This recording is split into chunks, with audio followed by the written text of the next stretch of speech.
রিকশা থেকে নেমে ব্যস্ত সড়ক পার হচ্ছিলেন এক নারী, তবে কাঁধে থাকা ব্যাগের চেইন খোলা, সেটা খেয়াল করেননি তিনি। সেই সুযোগেই মুহূর্তের মধ্যে ব্যাগ থেকে কৌশলে মোবাইল ফোনটি হাতিয়ে নেয় সংঘবদ্ধ ছিনতাই চক্র। ফোনটি নেওয়ার পরপরই সন্দেহভাজনরা দ্রুত একটি যাত্রীবাহী বাসে উঠে পালানোর চেষ্টা করে। তবে বিষয়টি স্থানীয়দের নজরে পড়তেই শুরু হয় ধাওয়া। এক মোটরসাইকেল চালকের সহায়তায় বাসটির পিছু নিয়ে কিছু দূর গিয়ে সেটি থামানো হয়। পরে তল্লাশি চালিয়ে উদ্ধার করা হয় ছিনতাই হওয়া মোবাইল ফোন। করোনা বা যে কোনো ভাইরাসের এগেইনস্টে ফাইট মানি ব্যাকট্রলের লেফট রাইট লেফট রাইট।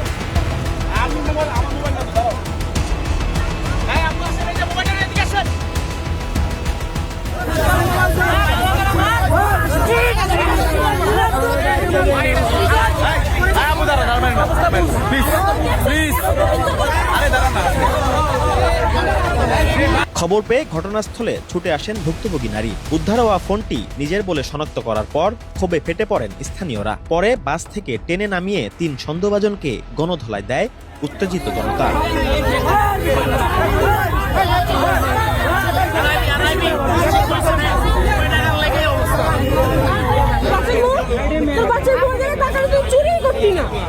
তুই জানোস যে চুরি কারবার করে ধরলে তোরে কি করবো? তুই তো এটা করতেই না। তোর বাচ্চা তো মনে হইতেছে না। তুই মিলা চেহারা মিলা তোর বাচ্চা মনে হয় না। তুই কটা প্রধান চাস ওই যে সবাই বলতেছে তোর বাচ্চা না। মোবাইল নিয়ে কেউ কালকেও ধরছে। হ্যাঁ তো কালকে রাজলক্ষ্মী ধরছে।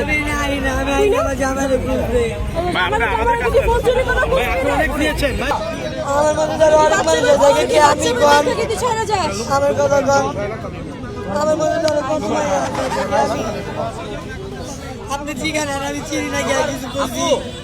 আপু হাজবেন্ড কোথায়? তোমার হাজবেন্ড? আমার জামাই তো বুঝতে আছি। তোমার জামাইরে তুমি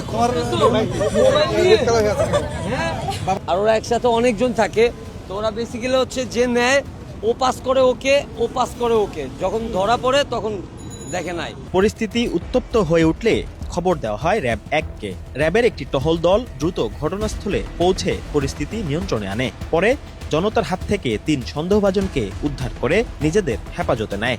৩ জন নারী ছিনতাইকারী এক মহিলার কাছ থেকে মোবাইল ছিনতাই করেছিল। এটা আপনারাই পাবলিকই তো ধরলো, আপনার সঙ্গে সহযোগিতা করেছেন। তো এটা আইনগত যে পদক্ষেপ নেওয়া হবে, যে ভিকটিম উনি মামলা করলে আমরা আইনের হাতে সোপর্দ করব, আদালত তার বিরুদ্ধে ব্যবস্থা নেবে। দিনের আলোয় রাজধানীর ব্যস্ত সড়কে এমন সংঘবদ্ধ ছিনতাইয়ের ঘটনা নতুন করে উদ্বেগ বাড়িয়েছে নগরবাসীর মধ্যে। স্থানীয়দের দাবি, গুরুত্বপূর্ণ সড়ক ও গণপরিবহন কেন্দ্রিক এলাকায় নজরদারি ও টহল আরও জোরদার করা হলে এ ধরনের অপরাধ অনেকটাই নিয়ন্ত্রণে আনা সম্ভব। ইমন হোসেন, বাংলাদেশ প্রতিদিন।